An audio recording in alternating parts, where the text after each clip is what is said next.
আলোকিত শিশু প্রকল্পটি কালিতাস ময়মনসিংহ অঞ্চলের অধীনে পরিচালিত একটি প্রকল্প, যা পথশিশুদের জীবনমান উন্নয়নের লক্ষ্যে কাজ করে। সকালে সুবিধাবঞ্চিত পথশিশুদেরকে নিয়ে নিরাপদ আশ্রয়, সরকারি সুযোগ সুবিধার লক্ষ্যে এই মিডিয়া ক্যাম্পেইন অনুষ্ঠিত হয়।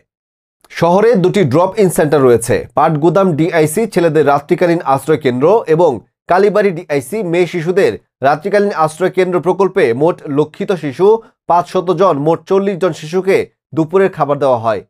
মানসিক ও স্বাস্থ্যের দিকে খেয়াল রেখে প্রতিনিয়ত শিশুদের in house psycho social counselling করা হয়।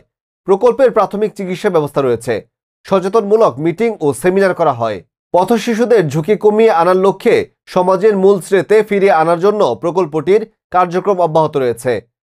অ্যাডভোকেসি অনুষ্ঠানে প্রধান অতিথি হিসেবে উপস্থিত ছিলেন নাজনীন সুলতানা, উপপরিচালক, মহিলা উন্নয়ন অধিদপ্তর; বিপাশা মানখিন, মাঠ কর্মকর্তা, আলোকিত শিশু প্রকল্প, কালিতাস ময়মনসিংহ; সমকালের সাংবাদিক হারুনুর রশিদ, ঢাকা প্রতিদিনের সাংবাদিক মুকুল আহমেদ উপস্থিত ছিলেন।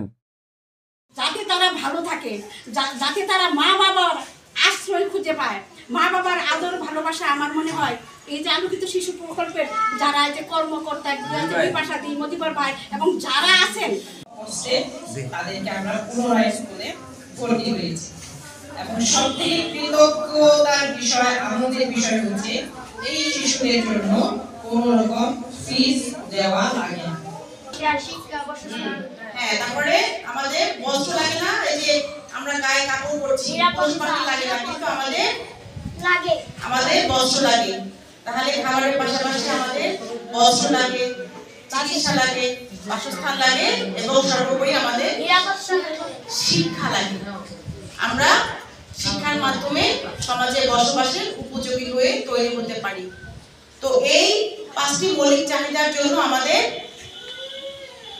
কি রাষ্ট্র সুব্যবস্থা করবে, তাই তো? যেহেতু তোমরা পরিবার থেকে অনেক সুবিধা পাচ্ছ না, সুবিধা বঞ্চিত, অনেকের পরিবারে বাবা মা নেই, বাবা